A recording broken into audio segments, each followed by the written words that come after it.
And our next presenter, Nathaniel Wade, My Own Piece of Hilton Magic. Thank you, Michael. Thanks for coming out.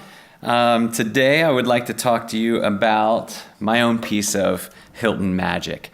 I had heard people talk about Hilton magic, but I had no idea what it was until 2013 when I attended my first men's basketball game at the Coliseum.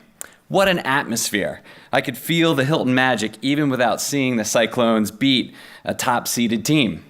At the time, I was an associate professor in psychology. I was juggling several different research projects, trying to continue my progress toward being a full professor. And the game was a wonderful break from that research grind. But at halftime, I couldn't help myself. I checked my phone, I looked through my emails, and sure enough, I had a message addressed to me and a graduate student, Marilyn Cornish, from a research participant.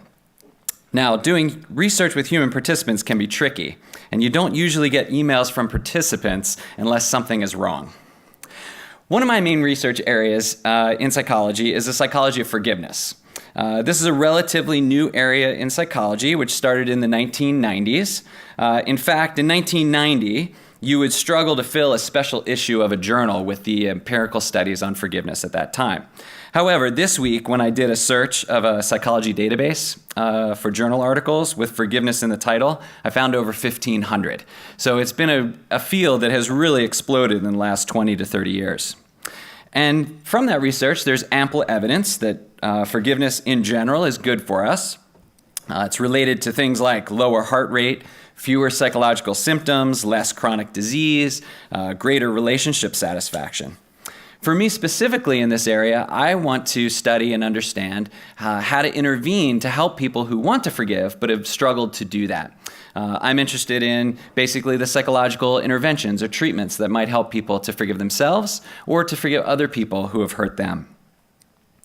So the research participant who had sent the email to me was involved in a study that was focused on understanding the effects of an intervention to help people to forgive themselves. For this particular study, we designed a forgiveness intervention around the idea of the 4 steps of self-forgiveness: responsibility, remorse, repair, and renewal. We conducted the study over 6 months and provided individual therapy to about 25 people, and they all received 8 sessions of treatment.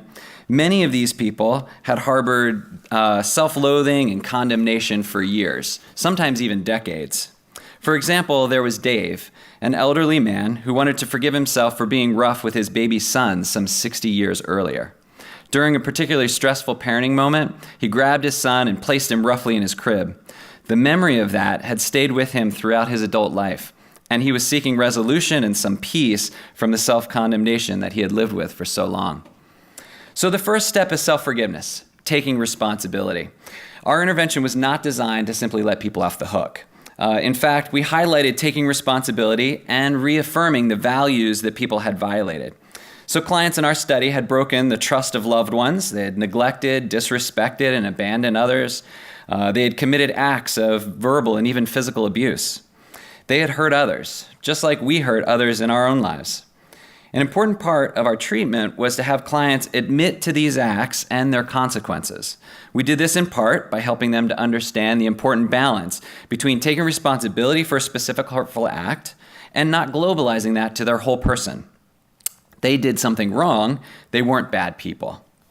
For example, there was Micah, who shared with his counselor that he had treated an ex-fiancée poorly. He reported that he had cheated on her, lied to her, and strung her along in the relationship much longer than he really needed to. At first, when he described these events, he was quick to excuse and condone his actions. Through the intervention, though, he and his counselor worked to face the realities of what he had done and how they had affected his ex and himself. He worked toward accepting responsibility while keeping that broader view of himself as a whole person who also has wonderful characteristics. The second step of self-forgiveness is to identify and express appropriate remorse. Some clients, like Micah, needed encouragement and support to admit how he had hurt others and allow themselves to really feel badly for it. Other people, though, needed help in reducing remorse to something more appropriate to the hurt. Mary was more like this. When Mary started our study, she was particularly distraught with herself for a judgmental and harsh letter that she had written to her father. In it, she told him in really condescending language how he was not handling his finances correctly, how he was treating other people poorly, and in fact, how he needed to get right with God. She didn't like what she had said or how she had said it, and she worked with her counselor to face this. However, through the counseling process, details emerged how she herself had been abused and neglected as a child. The counselor worked with her to develop empathy and understanding for herself. In light of her background and abusive experiences, the letter could be seen as an understandable reaction to years of hurt. Helping the client develop empathy for herself and adjusting her remorse was a crucial part of her own healing. The third and fourth steps of self-forgiveness are repair and renewal. After responsibility and remorse are embraced, the reasonable next step is to try to repair the damage caused. Our counselors worked with the clients to help them devise effective ways to make amends. These amends then often led naturally to a renewal of relationships and to peace and to self-acceptance.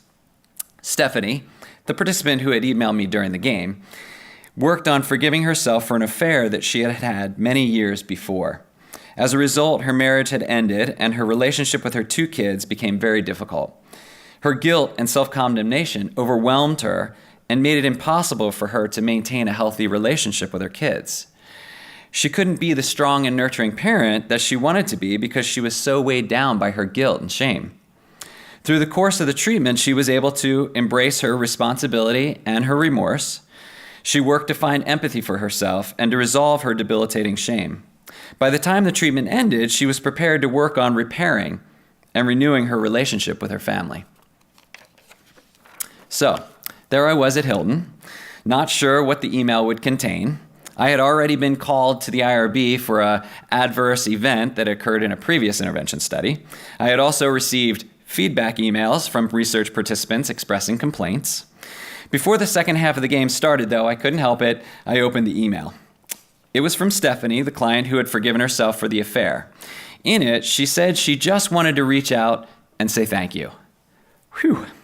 She went on to describe that as a result of the study, she had been able to take responsibility, to feel remorse in a way that no longer immobilized her. She now experienced self-acceptance and healing, and from that place, she was able to work on her relationship with her children. She reported that her relationship with her kids had been repaired and renewed, and she was truly moving on from the past. As she described it, the research had changed her life. Was this just another manifestation of Hilton magic? It certainly was a beautiful, unexpected moment for me in that magical Coliseum, a definite win. Although I love developing new knowledge and insights or developing practices that can help people in the future, one of the most beautiful parts and meaningful parts of my research remains helping people right here and right now. I am fortunate in that I can directly apply my research to helping people address problems and to move to better solutions, even in the process of conducting specific research studies. It is gratifying and at times surprising how meaningful our research is and how it changes lives. Thank you.